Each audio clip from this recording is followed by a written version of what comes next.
The following program is a special presentation of the Big Ten Network, produced in association with the University of Wisconsin. Will it take it away from its usage or take the entire picture off? They take the entire picture off from whoever they're using. Hello? Yeah, it's let them know. I'm telling you, Facebook, if you got a girlfriend, you don't need a Facebook. They don't do nothing but get you in trouble.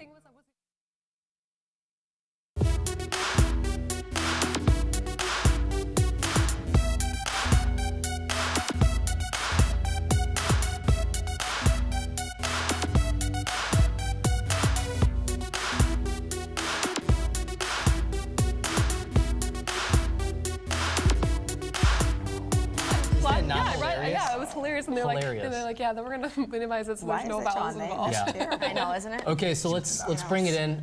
Let's talk about the Facebook phenomenon. A big question I have is what are the professional ramifications of having a Facebook account? There's no hiding the fact that if you are on Facebook, your life, for the most part, is an open book. I mean, you can sort of make the settings and such so you have a little bit of privacy, but still, a lot of people can see what you're doing, where you are, where you're going, who you're friends with, who you're talking to. Mike, what do you think? It's good and bad. Like, I just friend requested last night an attorney I used to work with back 2 years ago during the internship. So, like, that's a good way for us to keep in contact without me having to call her or she having to call me. Like, it's good, like we can send each other messages, but at the same time, there's also pictures on there that come from your private life, not just your professional life. So if you don't necessarily have pictures that aren't that flattering, you know, I don't think that employers should necessarily like judge you off for that because your private life is your private life, I feel. But I mean, it is out there. They do look too, but employers do look at your Facebook account. Oh, definitely. And I mean, I used to work like in a real newsroom, and you know, if we want to know something about someone who was just convicted of a crime or had gone missing, we'd look up their Facebook page. And it doesn't matter, even if you have it on the most private of settings, it's still there and it's still out there, and it's a public forum regardless of how private you try and make it. What I've noticed a lot of people doing now as they're starting the job search and graduating from college is changing their Facebook name so that instead of their first and last name, it's their first and middle name, so that people have a harder time searching them.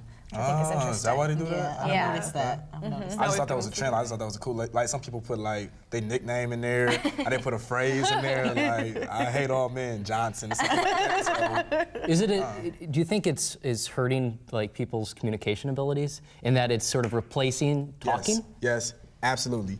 Absolutely, I feel like that. Especially with the AIM, people AIM now instead of talk. AIM is an instant messenger, and I could definitely see that with the younger generation. Like, if you go up there and try to talk to them, they don't necessarily know how to converse back to you, and that's gonna hurt them in the long run because when you go on a job interview, it's all about selling yourself. And I try to tell my sister that so much. Exactly, like, but all about the job interview. So, like going back to talking about the professional realm and the ramifications, whatever. Yeah, you can network very well through Facebook, and I think that's definitely a plus.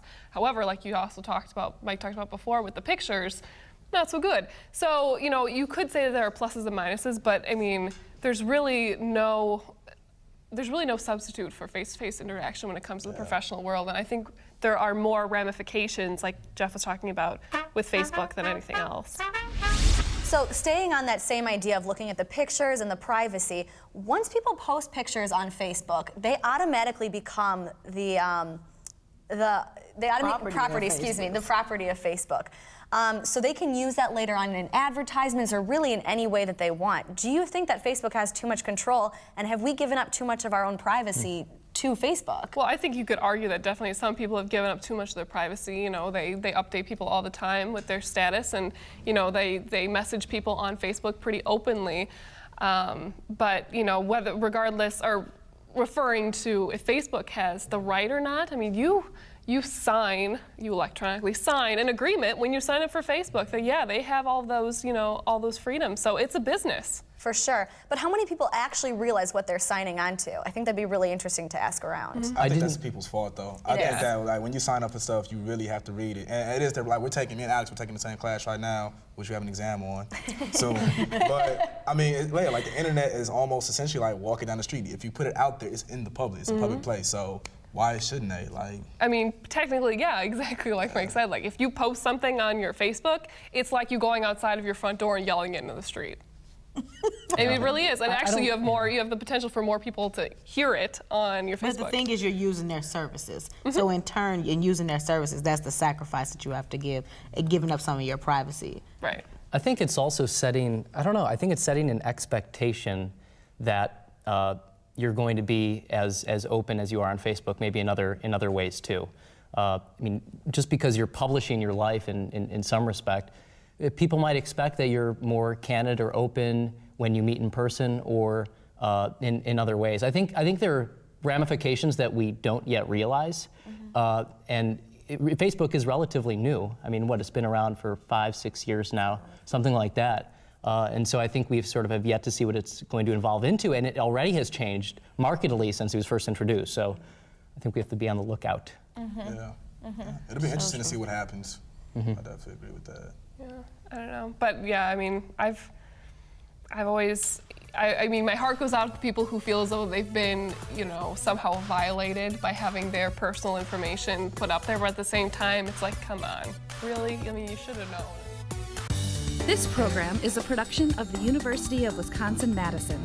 If you have comments about this broadcast, please email us at programming@uc.wisc.edu.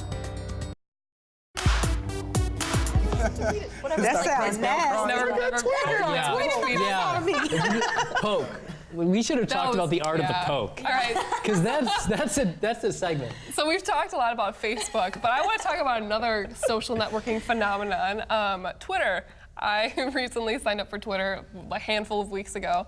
And I think it's really interesting. And for those of you who have never used Twitter before, Jeff, I'm just kidding. But I know what it is. Twitter it's basically just like the status update function of Facebook, where you have 140 characters to say whatever you want, and each post is called a tweet. So why do you think that our generation, not necessarily just with Twitter, but why are we so obsessed with updating people on what we're doing? I mean, personally, I use Twitter because I like to look at the news sites that put up, because a lot of times they'll put up headlines on Twitter before they even get a story out on their news page.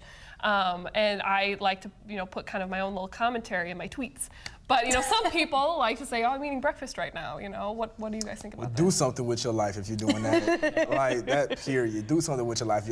I can understand you doing it for the news updates, but for the people that I just woke up and do all of that. Like I don't get that. I understand why people do it. I think there's sort of a sense of wanting to be interconnected, wanting to know what other people are doing all the time. I get that. Yeah. To me, it's a waste of time. Like, it's an absolute waste of time. Why would you update what you're doing throughout the day? I mean, that's time away from you actually doing things. Stop writing. I mean, seriously, like it's just so ridiculous to me. No, but that's about the beauty of Web 2.0. People actually being able to go and engage in these websites and have other individuals see what they're doing and engage back with them, even if it's just this instant little message. It's like you can't aim all the time. Where are we gonna stop though? But here's the thing, Twitter and even Facebook now, it's not just you have to go to your computer, you sit down, and then, okay, now I'm going to write a message, so I'm not going to do anything except for update on my computer. It's mobile. Exactly. And most of the time when I Twitter, it's on my phone. So, I mean, it's basically like sending out a mass text message to the world where anyone can read it. It's just a weird way of broadcasting yourself. And I actually heard the founder of Twitter talk about it. He said that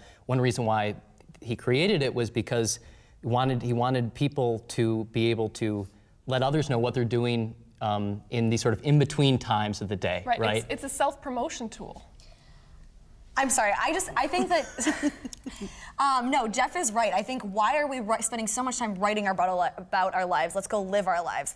But by the same token, on a professional standpoint, it's really good in the sense that you can update, say that you've just started an organization. If you want people to know what you're doing, what you're promoting, what you're working on now, in that sense, Twitter can be really useful. You can post things and say, okay, well, here's the blog that I wrote today. Here's kind of the new thing that I'm working on. What happened to flyers and going out and talking to people and knocking on doors? Like, that's more effective to me. But. So segueing from Twittering, let's talk about texting and how it has really replaced, on some level, the phone call. I mean, I use it a lot. I text all of my friends. One question is, well, how is this? You're laughing.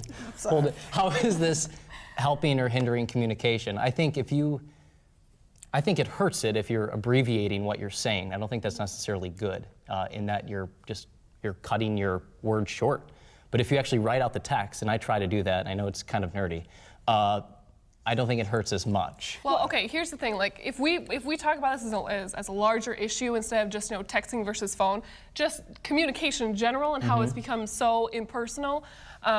One thing that every time I think about this kind of issue, I think of Robert Putnam's book, the Bowling Alone book, where he basically talks about how we've changed from a society of shared experiences to we have our own little niches. And it started with cable, and we had all these different niche networks, and now we have all these social networking sites where we are connected, but at the same time, it's very impersonal, and we may not get our message across in the way that we want to.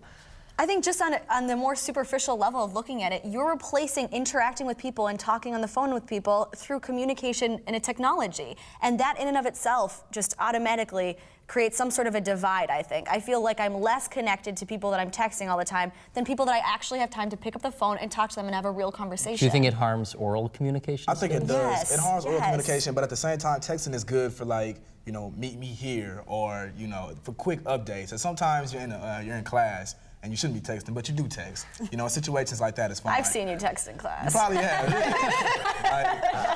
Under the table. I'm guilty of it, but at the same time, I do see it hurting oral communication now. Like we don't talk to each other as much, and the thing that's hurting me the most is that, you know, oral communication is so important. Like just to hear other people's voices is comforting to us. Yeah, like Mike said, like inflection, like how you say something. I mean, I've gotten texts and taken them the wrong way, and vice versa from friends, because you don't know how they're saying something. Yeah.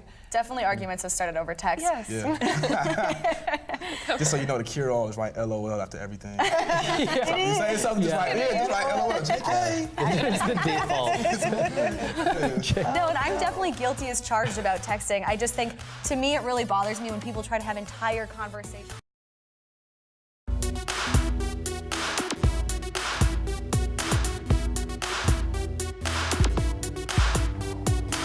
Yeah, That's but what I at the want to same talk about. time, it would be. I was so confused. I'm like, I love that movie when I was a kid. I just read this story. I used to love that movie. All right, you guys. So I kind of touched on this a little bit earlier. Just how people, once they get onto these social networking sites, like this is all they do sometimes. So why is that? Why do you think that people are addicted to Facebook and Twitter and even MySpace, you know? I think it's kind of a fascination. I mean, especially on sites. I mean, Facebook as well, but I know on Twitter you can follow celebrities. So like Ashton Kutcher and Demi Moore are like two of the top Twitterers. Is that what we need, though? And I know, no, but I'm just They saying. doing that I before think that's part. I think that's part of, you know, the fascination is you can follow and you're kind of on the same level playing field as these, you know, idols that you How look you to. want to say, you checking their page out, they ain't checking your page out. You following them. But it's almost like they're talking But I'm to you. still Like, thinking, what I'm saying is like what Mike's question was is, you know, what do you think contributes to it? And I think that's one of the things. oh, you know, I It's got like a theory. Maybe sense of it's the fact intimacy. that we're so unconnected that we feel like this is the way that we have to be I connected. was just going to say, I think it's an insecurity issue. We feel so lonely now because all we do is text that this is our one way to connect to people. I can talking about actually see Facebook, or what what do you've been up to in your life. If I look at your Facebook page, I can say, oh, okay. But things I don't like when people live through their status. It's like, I don't care if you're mad at your baby daddy friend. Yeah. It bothers me to be like, I can't stand her. Like, thank you for airing out You somebody hate else's ignorant status. That's what it is. Facebook. Ignorant status. But people Like, live vicariously through Facebook. Right. Like the digital world is no replacement for what actually takes place, you know, for like real life. I mean, there's only so much you can do through an account, right? No, I mean, like some people- there's a wealth of information, but you're still sitting somewhere looking at a screen. Yeah, but some people like physically are enabled by like these things because some people get bullied cyberbullying. Yeah, some people cyberbullying. really do like. how do you get take- cyberbullied? Like you can't They cut the do. computer No, off? that's like, really do that's that. serious You can't stuff. log off? Though. That's a- No, yeah. and it's because people are so connected, you know, so connected and so reliant on their Facebook profiles and their MySpace pages. I mean, a poor teenage girl, I think she was 13, committed suicide. Yeah, but That's a old lady horrible was story. talking She was to her. trolled. horrible It's story. called Yeah. trolling. Yeah. old lady. So, But I mean, going back to Mike's original question of why are people so addicted, I really think it is because of insecurity. People who feel like they don't have a lot of friends naturally, or maybe don't feel like they're in the loop with all of their friends, feel like they can do that and be with them through Facebook but by what do we poking consider to people be and by addictive? writing on their walls. Because I and- bet everybody here checks their Facebook page at least once a day. Yeah, would but you you call never that log addicted? off. And then would you say that none of us have friends? What about you never log off? Like you It's addicted. fair. That's a fair that's- point. No, but I think that people that use it, at least from my experience, people that use it the most are insecure about the actual friendships they have in normal, real human life. I Well- just agree with that. well- Maybe you're lonely. Maybe far away from home like I am. Well, talking about this digital connection that we all tend to have, and all of these, you know, digital networking that we now have through Facebook and everything, do you think that inhibits our social skills, or do you think it enhances it? I think it cuts both ways. Like, I think it's can be a tool for socializing, right? I mean, Okay. a lot of things are organized via Facebook. Events, parties, it's a way to communicate in novel ways, but I think for some people it might actually replace socializing. I mean, it might replace a social life Have to you some guys ever extent. had the person that would like talk to you on Facebook all the time, but then you walk by that person, like in actual life, and they walk right by you, they don't say anything. Because some people don't have those kind of social skills. Exactly, and that's what we're That's People that can awkward. live vicariously that's awkward. You never had that happen to Wait, you? how does this, No, how does this work? and that's what People what live- I was going to say is, back to this original question is, that kind of interaction, how you talk to everyone on Facebook, that's obviously inhibiting their social skills because they can't even carry on a conversation face to face. But see, the thing is it inhibiting their social skills? They may not have ever had those social skills. So in turn, they're living That's through creepy. these Right. mediums because they don't really know, they've never had those physical social skills. But in turn, they can create these avatars and live these, Right. just wonderful lives online. So do you think that, can just be the greatest person so in the do you think world. that enhances their social skills because it gives them another outlet, or do you think that inhibits it because without those not without being that forced to technology, There's such a thing as they could be digital forced social to go into skills, the maybe. world. I mean, Exactly, let's right? get out. Like the word social means socializing also with people. So if you're not socializing with people, then it's hurting you in the long But run. it's other people in the world that's doing the same thing that they're doing. So they find in the That's groups not they want to social, be. though. That's just If the digital, like- alternative is actually being out in the real world, then yes, it's certainly hurting. I mean, you Exactly. can't socialize online in the same way that you can in What person, about like we are right webcams? now. What about webcams? That's they a can little- see that's you. a little That's different, different. though. You're not living No, through another that's- character. yeah. I think one of But the on Facebook, you're not living through another character either. No, but on using avatars like we were talking about before, then you are. And something that I think is interesting about that is that people use avatars to find other people like them, and then they create these little awkward social circles of people that only live through their computers. But It's let's very let's strange. talk about avatars aside and second life, whatever it's called aside, all those things. Life. Let's talk about Facebook. You have your real name there, and you're talking to someone else who has their real name. You're talking to them, you Facebook message them all the time, and then you meet them face to face. Like like a- this is what I'm trying to get at. Yeah, but all you have is work.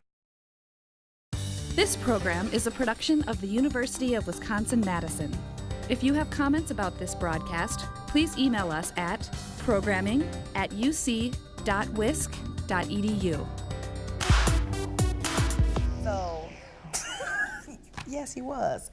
Okay, think about this. How many of you think that you could go off the grid and not get on your Facebook? You couldn't talk on your cell phone. You couldn't look at your laptop.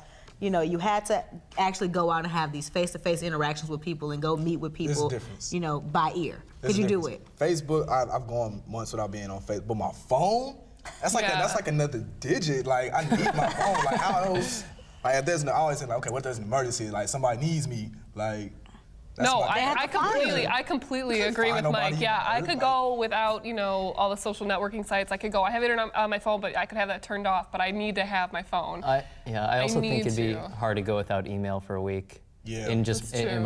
in my opinion, it'd I be have tough. gone without email for In a your week humble because I had In my humble opinion, it'd be hard. Yeah, I've had to go without email for a week, and that was hard, but I got through it. But I still have my phone. Like There I is still some text. sort of almost sense of relief, though. Like a couple days, I just know that I've left my phone at home accidentally. And at first, I got very anxious. I was leaving the house. I was like, oh, God, should I go back? Should I go back? Yeah. But then that whole day, it was kind of a little bit more relaxed. I don't need to be worrying about my BBMs. I don't need to be checking my What if email somebody every was 5 calling minutes. you for a job though, and you missed out? Well, then That's I what can always call them think. right back when I get It's home. too late though. They already picked somebody else. That really That's all- stinks. What a great hypothetical. We're just trying to make us paranoid Like you now. missed out on an opportunity. I mean, aside from professional life, though, professional life, of course, then I want to have access to my email and to my phone. But for just socializing, What if it's an emergency Do though? you think it'd be healthy if you went off the grid for a week? Yes, because I have a friend who actually went an entire semester with no cell phone. And she was like, well, I was always around my friends. She was always on campus somewhere, and she was always studying, so it was easy to find her. But in my mind, I kept thinking, well, how your mama gonna call you if something Yeah. happened? And she was like, she'll figure out a way. go home for She Christmas, was like, she everybody didn't have a gone. cell phone. She's like, you'll figure out a way. She's like, I'm not gonna die. I'm still, existing on the earth. I think that we depend so much Yeah. on our electronics that we have to have them, and if nothing but the cell phone. Because think about the cell phone. You got the internet, you got the music on it. You can take videos. Yeah. So you don't really need much. If you got nothing the else, cell just to phone. kind of, if you were able to disentangle yourself from all that, just to give a sense of actually how privileged you are to be having these technologies. And so many people don't. My laptop broke last semester. It was my favorite laptop, and do you have multiple? I through my scholarship foundation, they gave me a laptop for having a 3.5, I believe. But regardless, when that broke, it was horrible. Like in order to check my email, I had to go out and go to the union and go to somebody's house. Oh man, times. so this is actually our famous final words, but we're gonna call our final words. Oh wait, no.